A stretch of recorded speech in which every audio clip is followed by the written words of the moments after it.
Now we come back so the American people can hear our voice.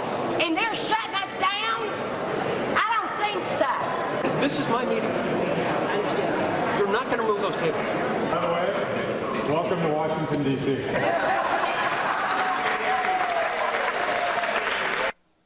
All right, that was the scene in the halls of the Senate office building yesterday as Tea Party members tried having a meeting with lawmakers about the nation's debt nightmare. But when Capitol Police started removing microphones and locking doors, my next guest had had enough. Republican Senator Mike Lee, exactly who shut down that meeting, Senator?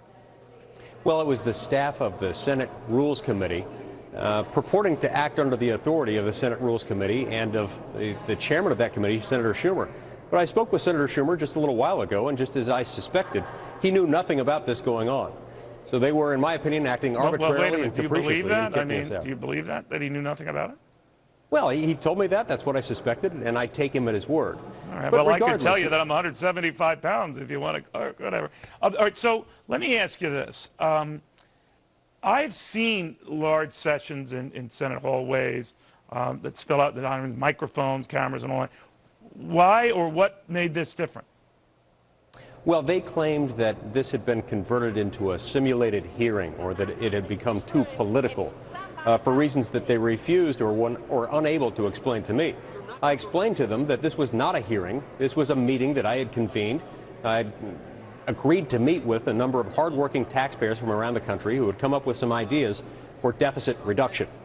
And about an hour before the meeting started, my staff was informed bluntly by the staff of the Senate Rules Committee that this meeting was going to be shut down. Where was it? Where were you meeting? It looks like it almost looks like a hallway, or no? What was it? It was the largest conference room in the Senate Russell office building. That's where we were. We ended up having to move the meeting off-site so that we wouldn't have any further interruption or harassment by the Senate Rules Committee staff. And when I asked them what we could do to make this consistent with what they wanted, they couldn't answer the question. When I asked them what Senate rule we had violated, they said, you can't have simulated hearings. And I said, it's not a hearing. This is a meeting that I've agreed to convene.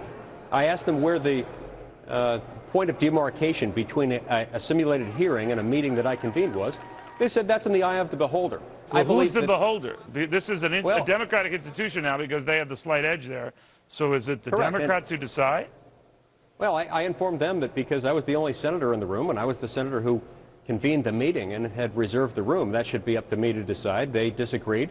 So I took the meeting off-site. The important point here is this message isn't going to go away. Messages like those that these people had to come and express their concerns about the debt are not going away. They can't squelch them just because they push us off campus. But this was wrong, and this was a problem. But next time, I know you're not too far from there. There's a very big Olive Garden, Senator. You could fit all of them in. It's a very family-sized Olive Garden. We'll see how it happens. Senator, be well. Thank you very much. All right, we have a lot more after this, some updates that might surprise you. Stick around.